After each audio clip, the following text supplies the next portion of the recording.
नमस्कार, कैसे हैं आप और आपका परिवार। मैं दीपराम भावर, मोटिवेशनल स्पीकर और लाइफ कोच। आज का हमारा टॉपिक है, यदि आप कोई भलाई का कार्य करते हैं तो आप अंदाज़ा नहीं लगा सकते कि ईश्वर आपको उसका कितना गुना आपको लौटाएगा। तो देखिए कि हम किसी भी टॉपिक को समझने से पहले कहानियों का सहारा लेते हैं, लेकिन इस टॉपिक पर आगे बढ़ने से पहले आपको हम ये मोटिवेशनल बुक दिखाना चाह रहे हैं। इसने बहुत सारे बच्चों की ज़िंदगी में परिवर्तन लाने में सहायक सिद्ध हुई है।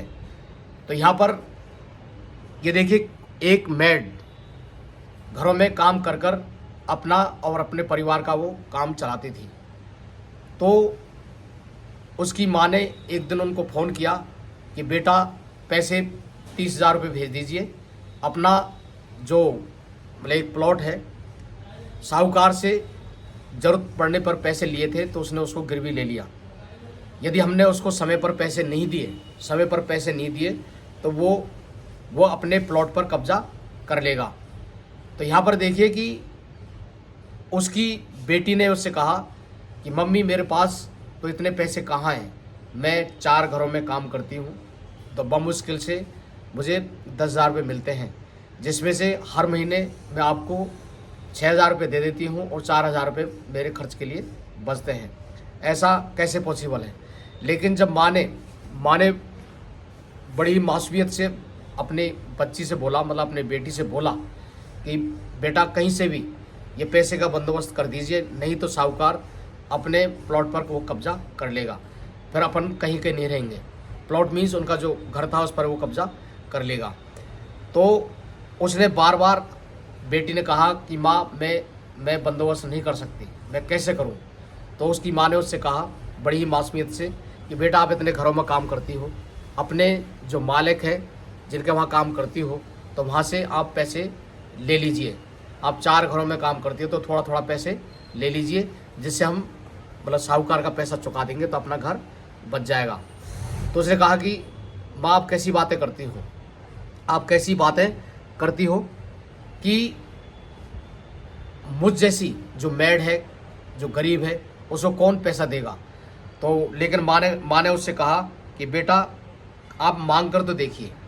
तो उसकी जो बेटी है अपने मतलब पहले मालिक से पैसे मांगे तो उन्होंने मना कर दिया, फिर दूसरे से मांगे, मना कर दिया, ऐसे तीसरे से मांगे, मना कर दिए। लेकिन अब उसकी उम्मीद टूट चुकी थी कि हर कोई मुझे मना कर रहा है तो अब तो हमारा घर क्या है कि ज़रूर साहूकार ले लेगा। जब वो चौथे जो उसके जो मकान मालिक थे, तो जहाँ पर वो काम करती थी, तो उसने उससे कहा कि मालिक मुझे पैसे 30,000 रुपये दे दीजिए, नहीं तो हमारा घर वो साहूकार ले लेगा। तो देखिए कि उसने जो मालिक ने उसको पैसे दे दिए 30,000 रुपये। लो बेटा ये आप 30,000 रुपये पकड़िए और अपने घर को आप छुड़ा लीजिए। तो देखिए कि वो जो मेड है, मतलब जो बाई है, वो जो उनके घरों में जो काम करती थी, उसके मतलब बहुत ही ज़्यादा वो इमोशनल हो गई और उसके आंखों में आंसू आ गए। तो मालिक ने कहा कि आप ऐसा मतलब अश्रुधारा क्यों बह रही हो। कि उन्होंने कहा मालिक मेरे कई पहले मतलब इससे पहले भी लोगों से मांगा मैंने पैसे, तो किसी ने मुझे नहीं दिए। मेरी मतलब इस पर जो हालत पर किसी को भी तरस नहीं आया, लेकिन आपने मुझे दे दीजिए। तो उसने मालिक से कहा कि आप मेरे हर महीने जो आप मुझे देते हो उसमें से आप मुझे मतलब पैसे काट लीजिए। तो उसने मालिक ने कहा कि नहीं बेटा, ये आपके जो आप हमारे घर के अंदर पिछले 4-5 साल से काम कर रही हो उसका ये इनाम है और आप इसको अपने पास रखिए और हमें इसको वापस देने की ज़रूरत नहीं है। तो देखिए कि वो खुशी के मारे उसके आंखों में आंसू आ गए और उसने मतलब दिल से और मन से मतलब ईश्वर से प्रार्थना की कि भगवान जो मुझे आपने दिए हैं इस पैसे का 100 गुणे से ज़्यादा आपके पास पैसा आए। मैं ईश्वर से ऐसी प्रार्थना करती हूँ। जैसे ही उसने ये बात की तो कुछ ही दिनों बाद उनका एक मतलब प्लॉट था, तो वहाँ पर उसके आसपास गवर्नमेंट ने वहाँ पर एक मतलब बड़ी स्कीम निकाल दी। तो उस स्कीम की वजह से उसकी जो प्लॉट की जो कीमत है वो 100 गुणे से ज़्यादा बढ़ गई। तो यहाँ पर कहने का तात्पर्य केवल इतना ही है हम अंदाज़ा नहीं लगा सकते। यदि हम चैरिटी का काम करते हैं, चैरिटी का काम हम करते हैं, भलाई का कार्य हम करते हैं, या भलाई का जो काम है वो केवल पैसे से नहीं है। आप अपने विचारों से मीन्स यदि आपके शब्दों से, यदि देखिए हमने पहले भी एक वीडियो में कहा था कि पुण्य और पाप क्या है। यदि आप अपने कटु वचन से, आपके कटु वचन से यदि किसी के हृदय को ठेस पहुंचती है, उसके मन को यदि ठेस पहुंचती है, तो इसी का नाम क्या है? पाप। लेकिन आपके मधुर वचन से, आपके अच्छे वचनों से, आपकी अच्छी वाणी से यदि किसी के हृदय को संतुष्टि मिलती है, उसका मन खुश होता है, उसका हृदय गदगद हो जाता है, तो यही मतलब क्या है? पुण्य है। तो हमारा मतलब क्या है कि किसी के जो चैरिटी जो है वो तन मन धन इन तीनों से की जा सकती है।